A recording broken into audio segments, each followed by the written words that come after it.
오늘 사건 상황실에 전해진 화제의 뉴스입니다. 한 차량이 횡단보도를 덮치는 위험천만한 사건이 일어났습니다. 어제 오후 대구광역시의 한 도로, 한 여성과 오토바이가 횡단보도를 건너기 시작합니다. 그런데 멈추지 않고 그대로 여성과 오토바이를 덮치는 승용차. 자세히 보니 승용차 운전자가 정지 신호를 위반한 건데요.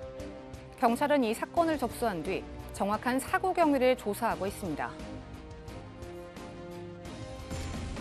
차량이 식당으로 돌진하는 아찔한 사고가 발생했습니다. 어제 오전 부산의 한 주차장, 한 차량이 주행하고 있습니다. 그런데 갑자기 주차장 담장을 뚫고 나가버리는 차량. 그대로 식당을 향해 돌진하는데요. 식당의 전면 유리가 깨지고 식당에 있던 손님 3명이 다쳤습니다. 운전자는 주차하던 도중 가속 페달을 브레이크로 착각했다고 진술했는데요. 경찰은 운전자 진술과 블랙박스 영상을 토대로 정확한 사고 경위를 조사하고 있습니다. 배우 정준 씨가 월세 미납 논란에 입을 열었습니다. 한 매체는 배우 정준 씨가 임대 건물의 월세를 미납해서 건물주에게 피소됐다고 전했습니다. 법원이 정준 씨에게 보증금을 제외한 연체료 2천만 원을 납부하라고 판결했다는 건데요. 정준 씨는 이러한 논란에 월세를 미납한 사람은 공동 사용인이라고 밝혔습니다. 또한 공동 사용인의 미납 금액을 자신이 대신 냈다고 전했는데요. 현재 아무런 문제 없이 해당 건물에서 살고 있다고 덧붙였습니다. 하지만 고소인 측은 정준 씨가 변제 약속을 제대로 지키지 않았다는 입장을 밝히면서 논란이 계속되고 있습니다. 신해철 씨를 숨지게 한 의사 강 씨가 또 다른 의료사고에서도 실형을 선고받았습니다. 오늘 대법에서 강 씨의 다른 의료사고에 대해 1년 2개월의 금고형을 확정지었습니다. 위절제 수술을 한 호주인을 숨지게 한 혐의와 30대 여성의 지방흡입술 뒤에 흉터를 남게 한 혐의였는데요. 강 씨는 재판 과정에서 업무상 과실치사 등의 모든 혐의를 부인했습니다.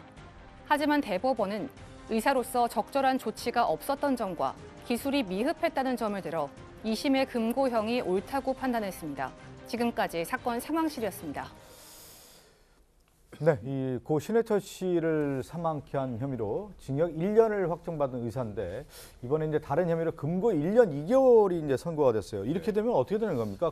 과거의 형량하고 지금의 형량이 이렇게 합산하는 건데 이 혐의가 이제 2013년엔 뭐 지방흡입술하다 여성에게 흉터를 입힌 거, 업무상 과실치상 혐의하고 2015년에 위절제 수술한 호주인을 사망하게 한 거, 업무상 과실치사 혐의 이 두 가지 혐의로 또 추가로 기소가 됐던 건데 1심에서는 징역 1년 6, 이제 금고 1년 6개월 나왔다가 이제 항소심에서 1년 2개월 그리고 대법원에서 확정이 됐는데요. 이 4개월이 깎인 이유는요.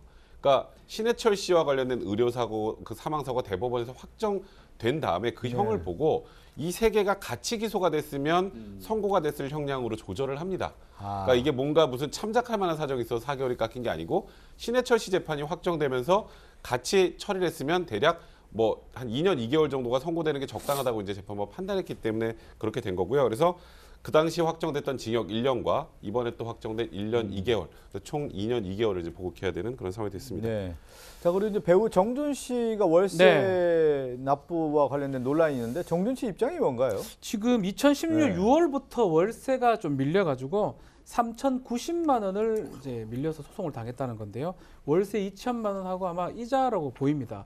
근데 정준 씨가 아니다, 나 다 했고 기사가 좀 잘못된 거라고 또 얘기를 하니까 이 지금 월세를 밀렸다고 주장하는 그 고소인이라고 뭐 원고라고 보이는데요. 이 사람이 어떻게 얘기하냐면 그거 말고도 돈 빌려준 게 상당히 많다. 그 돈 자체가 한 7,800만 원인데 그중에 1,200만 원 받았고 6,600만 원 잔금을 못 받고 있는 그런 상황이라고 얘기를 하면서 그거 말고도 또다시 민사소송을 진행할 수도 있다라고 밝히고 있는 그런 상황입니다. 예, 뭐 정준 씨가 이제 월세 미납 이제 피소 논란이 있었는데 또 입장과 이제 고소인 뭐 이런 항상 보면은 주장이 이렇게 엇갈리게 되는데 또 재판 진행 과정에서 어떤 얘기가 나올지 좀 봐야 되겠습니다.